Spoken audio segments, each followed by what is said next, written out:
Today we are looking at Chapter 1, Lesson 6, which can be found on pages 43 through 48 in your textbook. Our I can statement is I can read and write decimals in standard form, expanded form, and word form.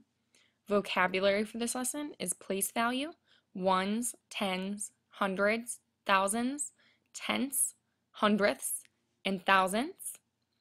The first question that you need to think about throughout this video is question 1. Do for tenths and for thousandths name the same decimal?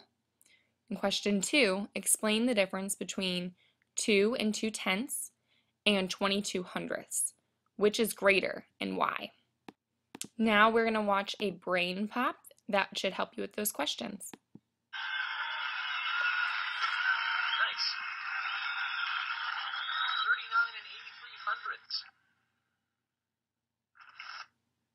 Dear Tim and Moby, can you make a movie about decimals? From Veronica.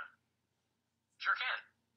Basically, a decimal is a number that's based on the number 10. Actually, all of our numbers are decimals because our number system is based on 10. Even the word decimal comes from the Latin word for 10, decim. But usually, when people talk about decimals, they're talking about numbers that are only parts of a whole. Imagine you've got a rectangle that represents one whole object. If you divide it into 10 smaller equal-sized rectangles, you now have 10 parts of 1, tenths. If you divide each of those into 10 smaller rectangles, you have 10 times 10, or 100 parts of 1, hundredths. Now, if you divide each of those into 10 smaller rectangles, you have 10 times 100, or 1,000 parts of 1, thousandths. All of these fractions, tenths, hundredths, and thousands, are called decimal units. Well, writing decimals is pretty easy. In our number system, I can count from 0 to 9 in the units place. To count bigger numbers, I have to move left, over to the tens place. Each place increases by a power of 10. Because decimal units are smaller than 1 unit, you actually move to the right of the units place. To do that, you need this guy, the decimal point. Numbers to the left of the decimal point are whole numbers, and numbers to the right are decimals. Except for the units, every place on the left side has a decimal equivalent on the right. Tens and tenths, hundreds and hundredths, thousands and thousandths. So this number is 39 and 83 hundredths. Actually, decimals are really important. We use them every day to talk about money. Right, 1 cent is just 1/100th of a dollar.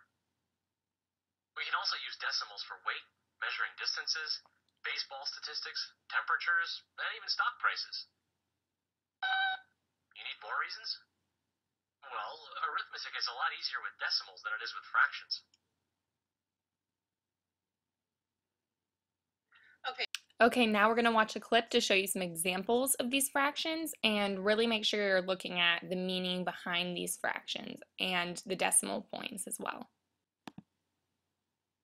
And this is a great way to show you what these numbers really mean, okay? 1 whole is shaded there.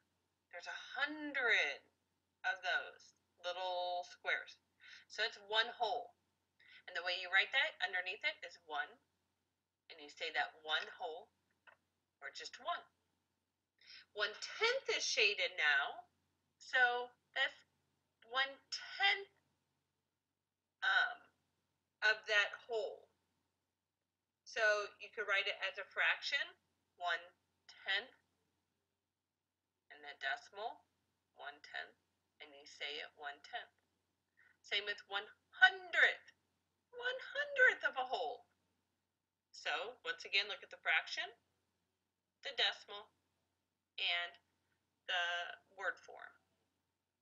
Now this is the chart right below it, and it's just a different way of showing you it as ones, decimal point, tenths, and hundredths.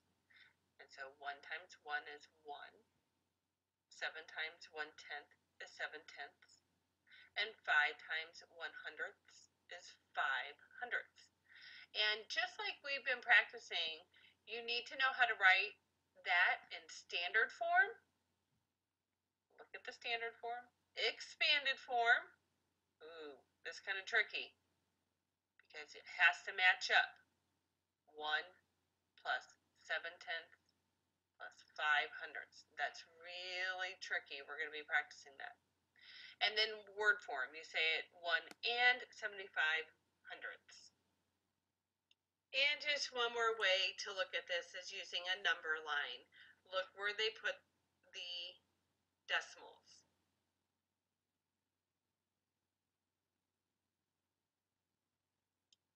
Thousand, you get 1/1000th.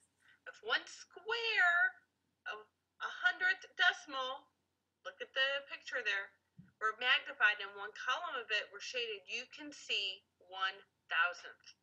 Take a look at that picture. So if you divide one whole by 10,000, you get 1/10,000th. Whew, this is a lot of information. So 1 divided by 10,000 equals 1 and 10,000ths, which equals 1 and 10,000ths. Ooh, that's a lot of information. Okay, so here's an example of that information in your book. It's on page 44. And if you look at example 3, it is asking for 5 and 614 thousandths, which that's written in word form. It's asking for standard form and expanded form. So the standard form, it's gotten written as a decimal right here. And then they kind of broke it down. So they said that this 5 is in the ones place. So they knew that was 5 times 1. This 6 is in the tens place. So it's 6/10 equals 6 times 1/10, and so on. So they just broke it down. So in expanded form, 5 and 614 thousandths is equal to 5 times 1 plus 6 times 1/10 plus 1 times 1/100th plus 4 times 1 1,000th. All right, so look back at these questions and go back in the video if you need help and think about question 1 and 2 and answer those, please.